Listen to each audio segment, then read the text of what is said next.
दोस्तों, कैसे हो आप सब। गाजर का हलवा बनाने का हमारा प्लान डिले होता जा रहा था। मैं उस दिन गाजर लेके आई थी जिस दिन ससुर जी की डेथ हुई, तो बस फिर उसके बाद तो हम लोग बना ही नहीं पाए। लगभग 2 महीने हो गए हैं, तो फिर अभी कुछ दिन पहले बनाया। मेरी बेटी को उनका बहुत ज़्यादा मन था, तो फिर मैंने बना ही लिया।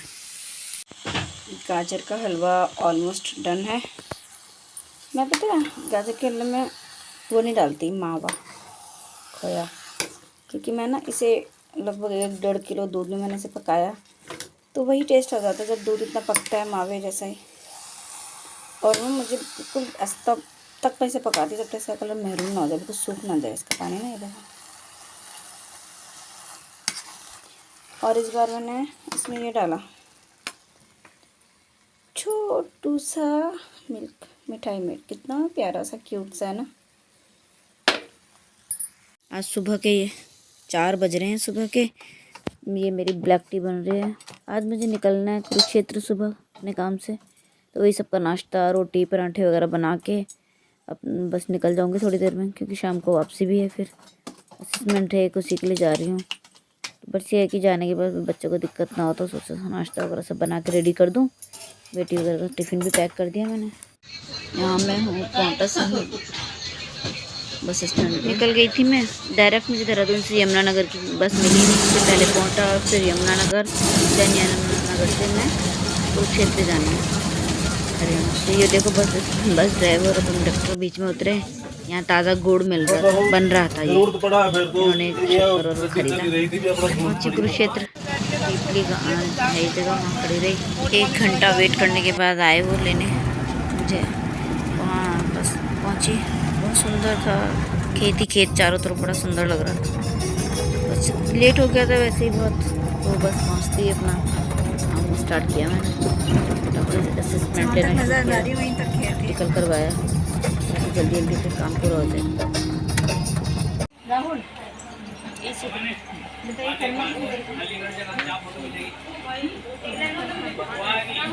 थोड़ा तेज बोलो, क्या होता है।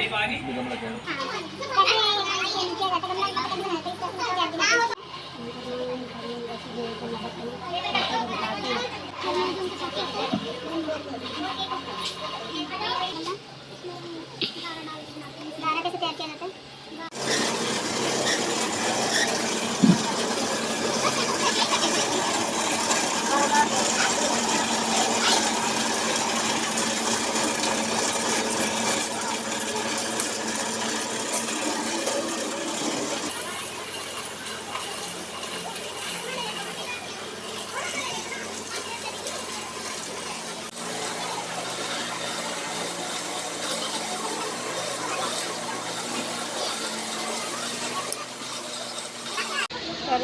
मैम ये खा के रखना है जब ये कर ले। अच्छा,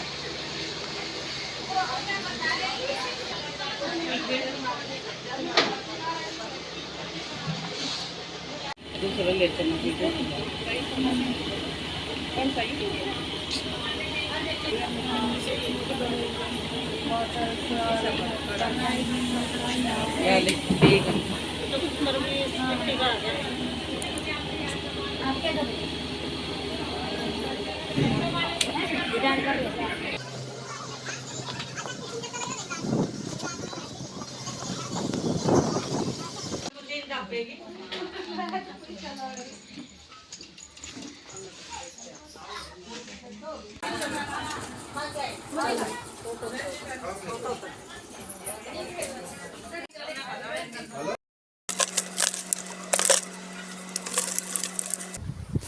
ये माल भराई हो रही है भट्टी के लिए ना। हाँ जी, भट्टी की भराई हो रही है।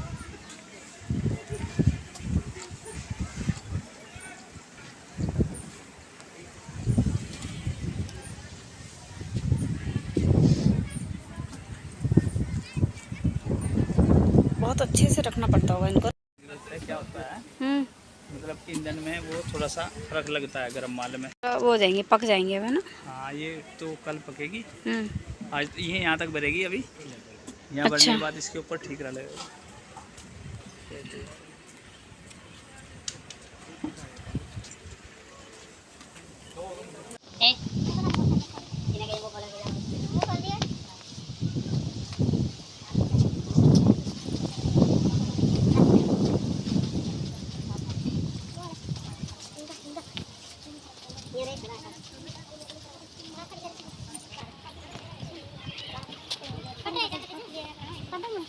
काम ख़त्म करके निकल गई थी मैं, शाम के 5 बज गए थे। मन में बस एक ही दुविधा चल रही थी, टेंशन हो रही थी कि बस गाड़ी मिल जाए देहरादून से। यहाँ से निकल के क्षेत्र कुरुक्षेत्र से मुझे यमुनानगर जाना था, यमुनानगर से फिर मुझे देहरादून की गाड़ी लेनी थी। तो बहुत टेंशन मन में चल रही थी, बस गाड़ी मिल जाए और फिर कोई दिक्कत नहीं। कल रात में 11:15 करीब पहुँचे घर। लेट 5 बजे मैं वहाँ से फ्री हुई, जो जिस काम से मैं कल गई हुई थी। तो वहाँ से जब मैं निकली तो मैं पहुँची यमुनानगर 7:15 बजे। आपको कल की एक बात बताती हूँ, और थोड़ा है कि वैसे तो खैर ऐसा लगता है कि क्या बताना, बट फिर भी ना शायद किसी एक इंसान को भी थोड़ी सी ऐसा लगे कि हाँ यार, ऐसी कभी कभी सिचुएशन किसी के साथ भी ऐसी हो सकती है। कल जब मैं 7:15 बजे यमुनानगर पहुंची तो मुझे सबने बताया था कि यमुनानगर से देहरादून की बस मिल जाएगी। मैंने कहा ठीक है। पहुंची तो मैंने एक शॉप वाले से पूछा, मैंने कहा भैया यहाँ देहरादून की बस कितने बजे आएगी? कह रहा देहरादून की बस? अब कोई बस नहीं आएगी यहाँ देहरादून की? मैंने कहा क्यों? तो मैंने कहा उधर की साइड की कोई भी मिल जाए। कह रहा नहीं अब कोई बस। फिर मैंने सोचा कि 1-2 लोगों से और पूछना चाहिए, अनजान जगह पे हमेशा ऐसा करना चाहिए कि एक बंदे की बात नहीं सुननी चाहिए, 1-2 से आप और पूछ लो तो ज़्यादा बेटर होता है। तो फिर मैंने एक जो बिल्कुल गेट पे कुछ पर्ची वर्ची काटते बस वालों की, उनसे पूछा। मैंने कहा भैया, कह रहा नहीं अब कोई गाड़ी नहीं, आप ऐसा करो कि बाहर चौक पर चले जाओ, वहाँ से आपको सहारनपुर की गाड़ी मिल जाएगी, आप सहारनपुर से देहरादून की ले लेना। बिल्कुल ज़ीरो हो गया दिमाग, बिल्कुल अनजान शहर, अनजान लोग, कोई नॉलेज नहीं वहाँ के बारे में, कुछ नहीं। तो मैंने सोचा अब क्या किया जाए। फिर भी मैं हिम्मत करके थोड़ा बाहर निकली। मैंने कहा देखती हूँ कहाँ पे बोल रहे हैं, कहाँ पे क्या मिलता है, कि कोई ऑटो वाटो मिल जाएंगे सहारनपुर से फिर आपको इजीली मिल जाएगी गाड़ी। मैंने कहा ठीक। शॉप से वाले से पूछा, वो सरदार जी थे, उन्होंने बड़े अच्छे से समझाया कि आप वहाँ आगे चले जाइए चौक पे, चौराहा पे, वहाँ पे सहारनपुर की मिल जाएगी आपको कोई ना कोई सवारी। और हो सकता है कि कहीं और से बसेज आ रही हूँ, कहीं और से भी आ रही हूँ, तो उस तरफ जा रही हूँ, तो आप उसमें चले जाइएगा। मैंने कहा ठीक है। मैं वहाँ गई, कुछ नहीं समझ में आया। फिर मैंने मेरे हस्बैंड के एक फ्रेंड हैं, भैया को फ़ोन किया। वो वहीं थोड़ा यमुनानगर से थोड़ा सा ही आगे उधर रहते हैं, जगाधरी में। तो भैया ने बोला कि नहीं भाभी, आप घर आ जाओ, और अब आप रात को कहाँ जाओगे, अब आप आ जाओ, मैं सुबह आपको बस में उठा दूँगा। मैंने कहा नहीं भाई, मुझे घर जाना है, मुझे थोड़ा सा बताओ क्या करूँ, ऐसे ऐसे बोल रहे लोग। तो भैया ने बोला कि ठीक, रुको मैं बात। और जब आप भगवान का नाम लेकर निकलते हो तो भगवान आपके साथ हम हर पल होता है। तो मुझे वो भैया ने बोला कि फिर उनका कॉल आया कि भाभी आप ऐसा कीजिए, मेरे ना एक आंटी अंकल जा रहे हैं सहारनपुर, आप उनके साथ चले जाइए। मतलब अचानक से सोचो, कहाँ मैं बिल्कुल चौराहे पे खड़ी हूँ, मैं कुछ जानती नहीं, किसी को कुछ नहीं पता, बिल्कुल अनजान शहर, अनजान लोग। और अचानक से तो मैंने हिम्मत की, हस्बैंड को उनका फ़ोन आया। मैंने कैसे से बातें कहने लगी कि देख लो क्या ठीक है। फिर भैया ने बताया था तो मुझे इतनी टेंशन हुई नहीं, अच्छे लोग ही होंगे तभी उन्होंने मुझे बोला। तो वो ना हस्बैंड वाइफ थे, तो मुझे थोड़ी सी हिम्मत सी हो गई कि चलो ठीक है। वो आए बेचारे, उन्होंने वो 10 मिनट में पहुंच भी गए वहाँ पे। उन्होंने मुझे वहाँ सहारनपुर छोड़ा। सहारनपुर में ऑटो वाला भी इतना अच्छा बंदा। मैंने कहा भैया यहाँ से मिलती है ना देहरादून की बस? कहते हैं हाँ मिलती है। आपने मुझे पहले क्यों नहीं बताया? मैम मैं आपको वहीं से बिठाता बस में। तो मैंने कहा कह रहे फिर भी कोई बात नहीं, आपको यहाँ से मिल जाएगी। तो मैंने उन्हें पैसे दिए, और पैसे पकड़ने के बाद भी उन्होंने मुझे मुड़ के देखा, बोल रहे आपको बस यहाँ से मिल जाएगी, आप घबराना मत। क्योंकि उन्हें पता था कि मतलब लेडी है, रात का टाइम है, थोड़ी घबराहट तो होती है। 9 बजने वाले थे उस टाइम। तो 2 मिनट में बस भी आ गई, बस मिल गई। मैं बस में चढ़ी, देखा तो मेरे अलावा कोई भी लेडी नहीं बस में, मैं अकेले। अंदर तो होता है, बट क्या होता है ना कि अगर, मेरा कहने का मतलब है कि अगर मतलब घबराना नहीं चाहिए बहुत, क्योंकि मैं भी बहुत घबराती थी। अभी मैं थोड़ा सा काफ़ी बाहर निकल रही तो थोड़ा सा मैं हैंडल करने लगी। तो मतलब अगर आप घबराते तो आपके फेस पे दिखने लगता है। तो मैं भी देखा, मैंने चारों तरफ कोई लेडी नहीं है, सिर्फ मैं अकेली हूँ। तो एक सीट भी नहीं थी। फिर एक इंसान ने बोला कि आप इधर आके बैठ जाइए, उनके साथ बच्चा था। मैं बैठ गई, बट फिर थोड़े मतलब थोड़ा स्ट्रांग, अब एक खुद से भी बड़प्पन सा आ गया है कि हाँ बड़े हो गए, थोड़ा हिम्मत सी बढ़ जाती है कि नहीं ठीक है, क्या ही होगा, इतने सारे लोग हैं, कुछ नहीं होता। बार बार घर वालों का फ़ोन आ रहा, बच्चों का आ रहा, हस्बैंड का आ रहा है। मैंने कहा ठीक है, कोई दिक्कत नहीं है, सब ठीक है, बस मिल गई, बस में बैठ गई हूँ, मैं पहुँच ही जाऊँगी इधर। एक बार देहरादून में एंटर करके फिर अपने शहर में तो कोई टेंशन नहीं। देहरादून में आप रात को कहीं भी जाओ आओ, कोई डर नहीं है। मैं अकेले, आइसबीटी बहुत दूर है मेरे घर से, लेकिन हमेशा ज़्यादातर ऐसा होता है कि मैं अकेले ही चली जाती हूँ घर, बेटा बहुत ज़िद करता है मैं लेने आऊँ, मैं मना कर देती हूँ क्योंकि आप 1 घंटा लगा के आप आओगे फिर मुझे लेकर जाओगे, ठीक है मैं खुद मैनेज कर लूँगी। कल भी हस्बैंड का बार बार फ़ोन आ रहा था, मैंने कहा नहीं। कल मुझे एक बार लगा कि यार अब क्या करूँ, बिल्कुल रात का टाइम और क्या, तो तब उस समय यही लगता है कि नहीं थोड़ी हिम्मत रख के थोड़ा दिमाग से काम लो, नहीं तो अगर मैं थोड़ी सी भी कमज़ोर पड़ जाती तो मुझे नहीं समझ में आता कि मैं करूँ क्या, क्योंकि बिल्कुल अनजान है और फिर थोड़ा देर में सबकी नज़र जाने लगती है कि हाँ भाई कोई अकेली है क्या है। अच्छे लोग मुझे हमेशा मिले ईश्वर की कृपा से। मैं लास्ट ईयर बहुत घूमी लगभग, thanks to Ajay Mishra sir, NTSS Bhopal, उनकी वजह से मैंने आधा भारत घूम लिया लास्ट ईयर। गुजरात, राजस्थान, बेंगलोर, विजयवाड़ा, बनारस, काफ़ी जगह घूमी। विजयवाड़ा तो साउथ इंडिया में ऐसा हुआ था कि मैं एयरपोर्ट पे उतरी, उनको हिंदी नहीं आती, मुझे तेलुगु नहीं आती और उनको इंग्लिश भी नहीं आती। अगर हम बहुत अच्छी इंग्लिश नहीं तो टूटी फूटी इंग्लिश से काम भी चलाएंगे, तो कुछ भी नहीं आता उन्हें।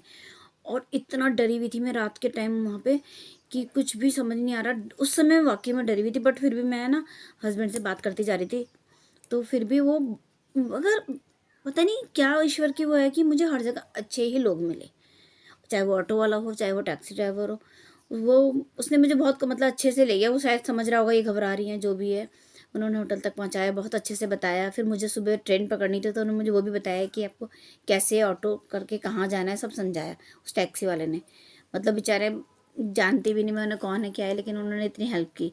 जहाँ हम भाषा का भी हमें पता नहीं है किसी की। और बनारस में भी ऑटो वाले जितने मिले, मैं एक बार गलत स्टेशन पे थी, मुझे जाना दूसरे स्टेशन पे था, उन्होंने इतनी अच्छे से मुझे बिल्कुल वहाँ पे छोड़ा जहाँ पे कि आप एकदम से आपका प्लेटफॉर्म यहाँ पे पड़ेगा, आप प्लीज़ आप यहाँ से जाइए, पूरी हेल्प की।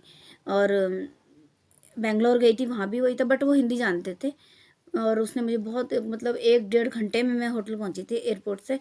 तो वो भी बहुत अच्छा इंसान था। उसने मुझे, मैं डर रही थी क्या है क्या पता कहाँ हैं हम, कैसे हैं, क्या लोग हैं, लेकिन उसने मुझे पूरा अंदर होटल तक छोड़ के आया। होटल में भी मतलब भगवान की बहुत कृपा है कि मैं जहाँ भी अच्छे ही लोग मिले। ऐसा नहीं होता कि बॉम्बे का तो नाम ही ऐसा है कि हाँ लोग डरते हैं, दिल्ली बॉम्बे जैसी जगह। बॉम्बे में मुझे एक एयरपोर्ट पे एक टर्मिनल से दूसरे टर्मिनल में आधा पौन घंटा का मैंने रास्ता था और मुझे बहुत भूख लगी हुई थी क्योंकि मतलब मैंने खाना नहीं खाया था। तो मैंने उसको बोला खाने के लिए, वो इंसान ने मुझे बोला आप ऑटो में बैठिए, वो मेरे लिए जाके खाना पैक करा के लाया। तो मैंने उनको उतरने वक्त बोला, मैंने कहा बॉम्बे वगैरह ऐसी जगहों पे आने से लोग डरते हैं कि ऐसा होते हैं वैसे होते हैं, बट आप जैसे लोग जहाँ हैं वहाँ हमेशा अच्छे ही होते हैं। मतलब आपको देख के लगता है कि नहीं बुरे नहीं होते, बहुत अच्छे लोग होते हैं। बहुत अच्छा लगा। तो तब मुझे थोड़ा सा होता है कि हाँ यार चलो अकेले हो गए। लेकिन कल थोड़ा सा बहुत क्रिटिकल सी कंडीशन हो गई थी कि अगर वहाँ पे कुछ भी ऑप्शन नहीं मिलता मैं क्या करती, कहाँ जाती। कुछ ना कुछ भगवान रास्ता निकाल देता है। और जब मैं घर में एंटर की तो मुझे लगा कि मन में थैंक गॉड कि मैं आपने मुझे ठीक ठाक घर पहुँचा दिया। भगवान की बहुत कृपा हुई। अच्छा रहा। काफ़ी टाइम से, कई महीनों बाद कॉल आया था काम का। एक्चुअली मतलब मैं वैसे तो गवर्नमेंट एम्पैनल डिज़ाइनर हूँ। और ये जो मैं गई थी, या मैं लास्ट ईयर बहुत गई थी, तो मैं ये एज आ एग्ज़ामिनर जाते हैं, जैसे बाहर से एग्ज़ामिनर आते हैं उस टाइप से आते हैं। हैंडीक्राफ्ट्स की जो ट्रेनिंग्स होती हैं उसमें एज आ एग्ज़ामिनर असिस्टेंट के लिए एज आ असेसर जाती हूँ मैं। तो उसी के लिए गई थी कल भी। तो वैसे तो डिस्टेंस बहुत ज़्यादा नहीं था, 180 किलोमीटर ही था। तो था कि सुबह अर्ली मॉर्निंग जाके शाम को आ जाऊँगी, बट थोड़ा सा वही गाड़ियों का दिक्कत हो गई। बट वैसे बाकी सब अच्छा रहा। तो मैंने सोचा ये जो हुआ आपके साथ शेयर करती हूँ। तो भैया के आंटी अंकल थे जिन्होंने मुझे सहारनपुर तक छोड़ा था अपनी गाड़ी में, वो बहुत अच्छे थे। तो और एक चीज़ मैं आज पहली बार बोलूँगी, क्योंकि हमेशा भी बहुत अच्छे से प्रोफेशनली तरीके से तो मैं व्लॉग्स नहीं बना रही हूँ, कुछ उस तरीके से बना ही नहीं, हमेशा ज़्यादातर वॉइस ओवर ही करती हूँ। इस तरीके से आज मैं पहली बार व्लॉग एंड कर रही हूँ कि अगर आपको मेरे व्लॉग में कुछ भी थोड़ा सा भी अगर अच्छा लगा हो तो प्लीज़ लाइक कर दीजिएगा, शेयर कर दीजिएगा, कमेंट कर दीजिएगा और साथ बने सब्सक्राइब कर दीजिएगा प्लीज़, अगर कुछ भी अच्छा लगे तो। Okay bye.